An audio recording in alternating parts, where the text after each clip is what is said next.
Back. It's their gun. All right. What was the over-under on candy in between that break? How much did you? Nothing. Oh, come on. I didn't move. I tell you, I have one orange slice left. I bit half of it, and that's it. That's all I did. I have not moved from this seat. Okay. Yeah. The primary reason, I will be honest. Yeah. I was about to run downstairs and grab a Hershey bar, but I had 4 texts I had to answer in less than 3 minutes. So I couldn't move. Next break, you will be all over that. There's no long as people aren't texting me. I got people texting me left and right. All right. Good. Pace yourself. Yes. All right. Joining us right now. We haven't had a chance to talk to him in a little bit. He does an amazing job as one of the hosts, along with our buddy Adam Kaplan, and just a great site, great podcast, great digital stream. You name it, they do it. Inside the Birds. At Inside Birds. You can follow him there. That would be our guy, Geoff Mosher. Geoff, what's going on, my guy? What's up, fellas? How you doing? Good, man. Right. Now, Geoff, we need to know from you as well. How much did you dip into the kids' Halloween last night? Come on, man. Be honest. No, I'm smart. I got my own stash, so I don't have to dip into the kids. You got to buy it in bulk at your, your Sam's or your BJ's, and then you store what you need. You know what I'm saying? Yes. I'm actually not a huge candy guy, though. Not a sweet guy? No? I am a cookie cake, but I'm not like a Twizzler or like Jolly Rancher. I don't like sugar stuff. I'll do Reese's Pieces, but not sugary stuff. Did you put on a costume with the kids last night? Damn right I did. All right, what were you? I was Popeye. That's perfect for you. Perfect. Nice. Now, how many kids do you think actually know who Popeye is? None. That's a good point. None. I have people looking at me like, "What are you?" I'm like, "You're a sailor home from You're like, exactly. And they're like, "What's a Popeye? Isn't that a chicken restaurant?" Oh my God, that's where we are now. Great. I didn't feel old enough already, Geoff. Thanks. Oh my God. All right, so let's hit a couple things, Geoff. Were you surprised that they didn't add yesterday at the trade deadline? We know they got fired the previous week, Julio Jones signing. It's not like they haven't done anything, but were you surprised they didn't make a move yesterday? Not totally surprised, guys. I think, obviously, they addressed their glaring weakness before that when they traded for Kevin Byard. And B, I think the type of player that they could really use right now to upgrade them would be either a slot cornerback, or which they've actually signed some guys. They got to get healthy there, or a linebacker who specializes in coverage, right? Which, I mean, that's not like a position that you're going to find a whole lot on at the trade deadline. The trade deadline's like bad team has a really good pass rusher, like, Chase Young or Montez Sweat, or maybe a backup quarterback, like the guy from Arizona, Dobbs, right? You don't see like situational linebacker getting moved at the deadline for a whatever round pick. It just doesn't. I'm sure there's been some cases, but it's not your normal trade that you see. Geoff, tell me if you agree or disagree with this. Even when Roby I disagree with it. Okay, good. All right. Shut up, Popeye. Hold on. Even when Roby comes back, I think there you go. Oh, look at nice. That's actually, dude, that is very good detail there. The pipe. Yeah, I like that. That was good. I'm impressed. Yeah. You never look better. You're probably right about that, unfortunately. Even when Roby comes back, I think this pass defense is going to be its Achilles heel. The defense is Achilles heel all season long. Number one, I don't think Slay is what he has been in years past. Number two, I don't know why Bradbury's been off this year. I think Byard stabilizes the back end, but I just think when you have an influx of young kids that you're not only integrating for this season, which could be strategic down the road, and getting them valuable experience, I think the integration of old with the new, there's a growing curve that's going to be evident for the duration of the season, especially when you take into consideration the passers they're going to face coming out of that bye week. Yeah, and if anything is more illustrative of that, every year is a different year, no matter what you did the year before, no matter how far you got. This would be the one, right? Last year, what were the Achilles heels for the Eagles? Run defense, right? And special teams.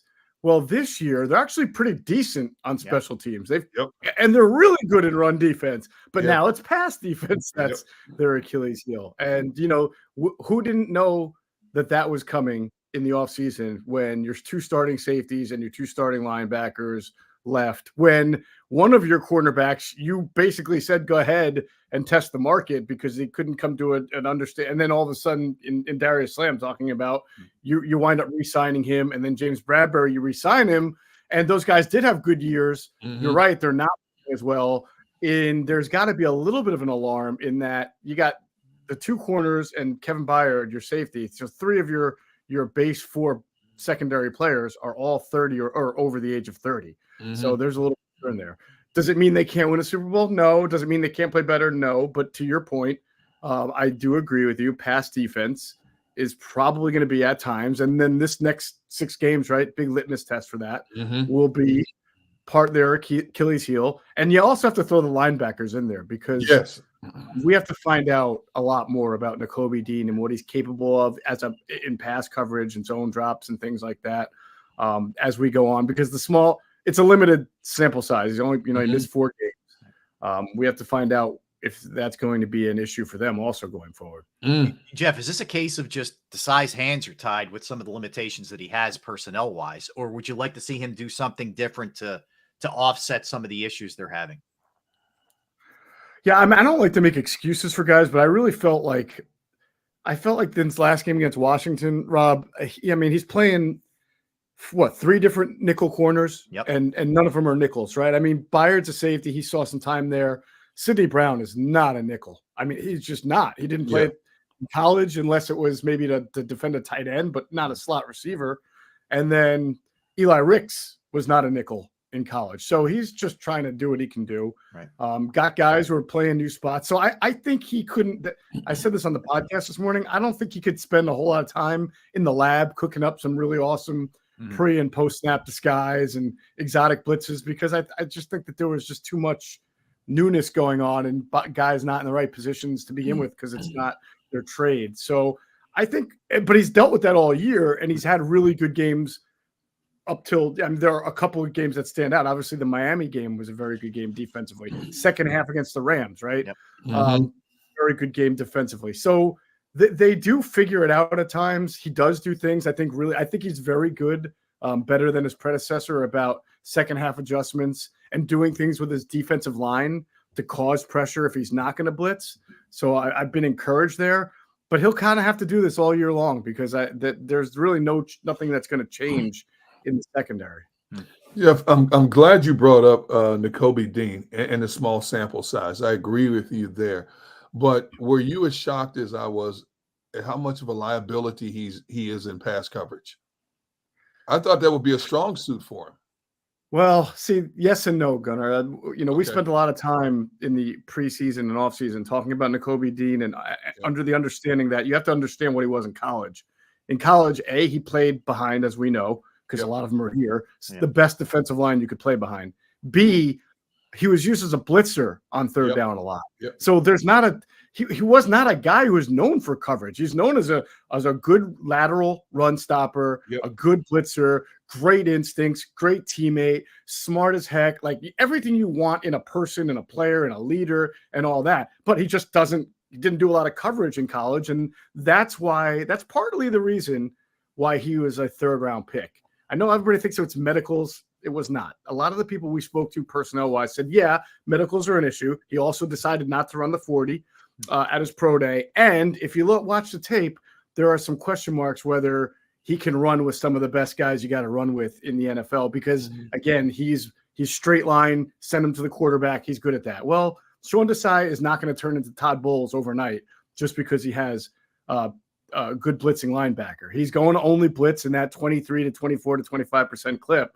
And so that is going to ask Nakobe Dean to do things that he did not accustomed to doing. So I call this a sensitive subject, by the way, because anytime you say that, like fans get really mad. Like there is no Nakobe Dean slander allowed in Philadelphia. But we're just being honest with what the tape showed in college and what personnel people around the NFL told us about Nakobe Dean. There's nothing wrong with him. He's a great guy, great player, and when he asked to do what he's done. But this is something he was not asked to do a whole lot of in college. All right, Geoff, I just want to stay on the concerns for a minute. The running game has dissipated over the last few weeks for sure, compared to what it was when they were tearing it up for a while there. Is that just sometimes there's ebbs and flows? We used to see it with Andy Reid sometimes, and the way the game's going. AJ Brown's on fire. Is it understandable in your estimation, or is there a bigger issue here? I think there's a little bit of a bigger issue, but the issue to me isn't that, okay, now they can't run the ball, they're dead. I just think that they have to go back to the drawing board a little bit. So if you go back to the Minnesota game when they just ran all over Brian Flores' defense, I remember watching the all 22 of that and thinking, wow, Brian's trying to play a lot of cloud coverages and only stop the run with 5 or 6 guys, which is pretty dangerous against the Eagles offensive line. But the one thing you'll notice about Jordan Hicks, their linebacker, is that on every shotgun inside zone run, you could see him. Am I playing the outside or am I going inside? Am I still worried that the quarterback's going to keep the ball or am I not? So he would be a half second late to a lot of those inside runs by DeAndre Swift. And I bet you if I went through all first 3, 4, 5 games, right, you're going to see the same thing. Buccaneers linebacker, they're all worried about the threat of Jalen Hurts keeping it and running to the outside, and that makes him a step slow. Well, the one thing I noticed against Miami is those linebackers were blitzing, they call it sugaring the A-gaps or blitzing. They're just coming up and cheating at the line of scrimmage against the run. Why? Well, they probably were the first team to say, you know what, we don't see a whole lot of Jalen Hurts running the ball and keeping anymore, so we're not going to respect it the way we used to or other teams were earlier in the year. In fact, the reason why the Dallas Goedert screen touchdown was so effective in that game was because the Eagles noticed it too, that both linebackers are coming, the safety's coming. So they just said, bam, we'll just change up it on them, pretend we're going to run, throw it. And Goddard had one guy to beat. Right. It was just one safety that Mailata had to block. So that's why I say if teams are, and Washington was doing the same thing, let's get our safeties up. Let's get our running backs into the line of scrimmage. I'm sorry, get our linebackers to the line of scrimmage early. So if teams are going to start to do that, the Eagles can still run the ball. I think that you're going to have to start to see more switches to outside zone, right? If the linebackers are coming to the A-gaps, you want to flip it and go outside. You probably want to see a little more screens. You just want to see, you got to loosen, you have to react to how they're now reacting to you. I still think the Eagles should be able to run the ball because they have a very good offensive line, a good running back. And if Jalen Hurts, his knee gets improved over the next few weeks, maybe he can just keep it a few times to keep defenses honest. But there certainly is a tactical way that the Eagles are being attacked now that is different than in the past. And that has, at least for a few weeks, impacted the running game. Yeah, Jeff, I said basically teams have decided basically if we're going to have a fighting chance against this Eagles team, we have to try to take away something. And they've made a concerted effort to take away the running game and force them to put the ball up more. Now, against the Jets, it worked because they got the turnovers, against Miami and Washington, it worked to a certain point, but not enough. How impressed have you been impressed or shocked with the way Jalen has had to play with this less than 100% knee? Now, they keep deeming, everybody I talk to keeps saying it's a bone bruise. It's just a bone bruise. But obviously, you see the lack of mobility is there. He's forced to have more of a pocket presence. He's still delivering the goods in a lot of ways, but also taking away that other element of his game, that ability to just take off and go. It does give a defense a little bit more fighting chance against him. Yeah, I mean, a little bit more, but it also shows, right, how far he's come as a quarterback. The game that he just had where he threw 4 touchdowns and dissected the defense and he wasn't running at all, that he couldn't have done that we wouldn't have seen that 2 years ago. So that's definitely a feather in his cap and a testament to his work ethic and how good he's become. I did get a laugh at Nick Sirianni's press conference the other day when Marcus Hayes asked him if there was something to the fact that Jalen Hurts seems to play really darn well when he gets hurt. Go back to last year with the collarbone. He had it all throughout the Super Bowl. Probably had one of the best Super Bowls for a losing quarterback, right? Yeah. And Nick Sirianni, in typical Nick Sirianni fashion, starts going on and on and on and talking. And by the end of it, he's like, this is a good idea. Maybe I'll look into it and see if there's something to that. And all I'm thinking of is, well, what are you going to do with the information you get? Okay, he plays really well. He's hurt. So next time he's healthy, you're going to take a baseball bat to his ankles? There's really nothing to do with that information. Yeah, where's Jeff Galooly when you need him? Right? We can't have this healthy quarterback. Oh my God. Let me stay on the running back thing. Last question on the running backs, Geoff, from me. Because Nick made it pretty clear today that Gainwell stays as the 2. Is that a big deal in your estimation? Like, would you like to see them change that up a little bit? Either Boston Scott with some more touches, or give Penny an opportunity he hasn't seemed to have all year? Would you do anything with the guys behind Swift? I would say, Rob, my biggest question right now is, why is Rashad Penny on your 53-man roster? There you go. What is the long game here? It was clear from some people we spoke to who saw the Eagles preseason tape that the Rashad Penny of Eagles preseason was not the Rashad Penny who finished off that, on that torrid pace a couple of years ago, the last 6 games. And obviously it wasn't just clear to the people watching the tape that we spoke to, it was clear to the Eagles. I mean, they've played Rashad Penny once this year in a game where Boston Scott was hurt, and it was that Minnesota game where DeAndre Swift was carrying it so much. The guy had to come out for a few snaps. They play Penny. He gets 9 yards on 3 carries, and then we never hear from him again, right? So they clearly have not been happy with him and don't want to play him. So why is he on your 53? It's not like he's a quarterback. It's not like he's a pass rusher. I guarantee you, if they cut him tomorrow, they could probably, now that we're past the deadline, everybody you cut technically gets waived, right? So if he gets waived tomorrow, he's probably going to clear waivers and you can get him onto your practice squad. And then and by the way, this all might happen because Cam Jurgens comes back. They need to open up a roster spot again. Right. Yeah. Because Julio Jones got signed today. So I don't know, Rob. I really don't want to see Rashad Penny get the ball more, because the answers that we're all getting to the test here is that the coaches don't think Rashad Penny is very good right now, or else they would have at least played him a little bit. It would have been nice if the Eagles had maybe a blowout win here in the fourth quarter, so maybe they could get him in and get him.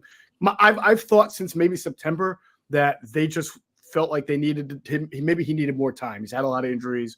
Maybe he has to get his conditioning. Maybe he just didn't look explosive. And there's a long game here, and maybe that's the case. But actually, to answer your question, I like seeing more DeAndre Swift. I think he's their most explosive runner. I can see why you would say, you don't really see a whole lot of explosion or out of Kenneth Gainwell. He's kind of just a guy in there right now, and now he's texting with fans. That's always bad when you're in the middle at halftime and you're responding to a fan on DM or whatever. But to me, the answer is just more DeAndre Swift, because I think he's just such a great weapon. But I also understand that he's been hurt a lot. So I don't know. I guess I didn't answer your question other than the answer is there's to you, and I agree with you. It's just Swift is the best option by far, and the other 2 are kind of negligible. You know what I mean? It's just like, all right, maybe if you want to switch it up a little bit. I got you.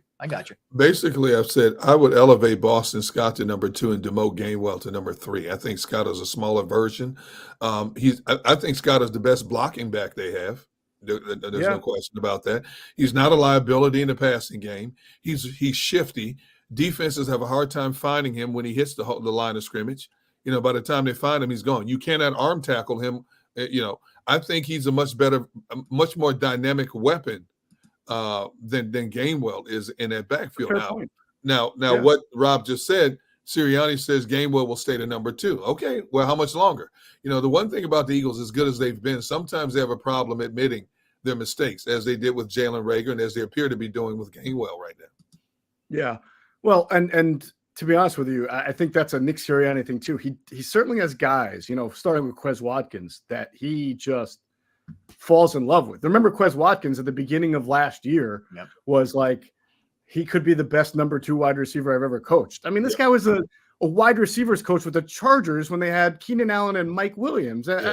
Like, are you kidding me? So I was with Kansas City with Todd Haley and had some good weapons. So that to me was just Nick Sirianni hyping up his guys, which he is want to do. But I think we've seen now that Quez Watkins probably isn't a slot receiver. He's just not.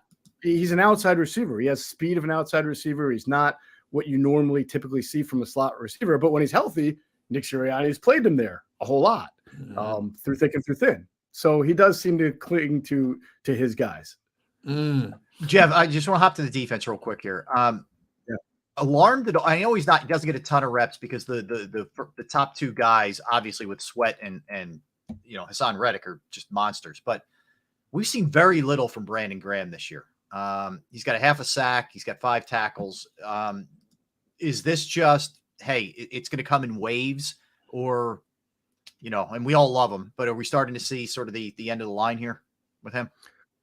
Probably a little bit. I think last year BG really didn't play a whole lot of snaps until Barnett went down, which was early, right? So this could have been really the blueprint for BG even last year, and then Barnett went down. Well, now Barnett's healthy. He barely plays as well.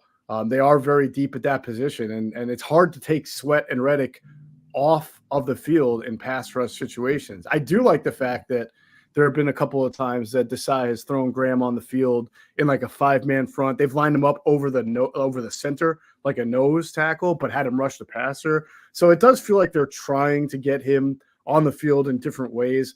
But they just have two, Jalen Carter and I thought going into the year, Rob, to answer your question more fuller, that Jordan Davis was going to be a guy who came off the field in pass rush situations, and you're going to have Fletcher Cox there and Jalen Carter, or you're going to move Brandon Graham back inside like Super Bowl year, But Jordan Davis is doing a really good job on third down. If he's not rushing the passer, he's moving the person in front of him and opening up and creating. And obviously Jalen Carter has been tremendous, and Fletcher Cox. So it's hard to get the guy on the field. Geoff, going back to what you were talking about, Rashad Penny for a moment, I didn't get this in earlier. Everything I've been told consistently about Penny is he's an insurance policy. But why is he an insurance policy and he's on your 53?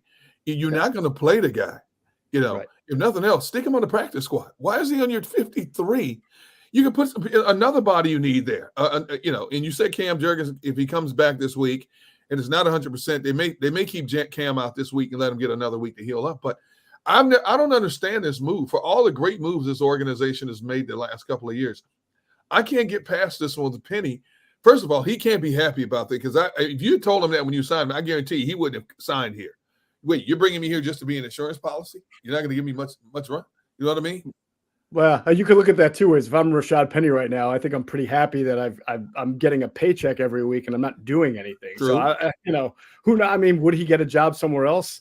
I think now with 8 weeks of tape showing he carried the ball 3 times, I'm not sure. But like you're saying though, I think you could get him onto the practice squad and have him as your insurance policy, and that would make sense. They haven't really had to though, Gunner, yet make that transaction, but they're coming up on that time because, as you just said, Cam Jurgens could come back this week. If not, it's next week. Bradley Roby will be ready to come back soon. And then you got Quez Watkins and Justin Evans, who only have 1 game left to go on IR before they get activated into the 21-day window. So the time's going to be calling. Someone's got to go. Something's got to give. All right, Cowboys. So we've seen them bounce back after a couple of bad losses. Obviously Arizona was a bad one, and at San Fran. How real are they, Geoff? Is this a year where we should take them a little bit more seriously because people poo-poo McCarthy and what's happened in the playoffs with them? How good are they?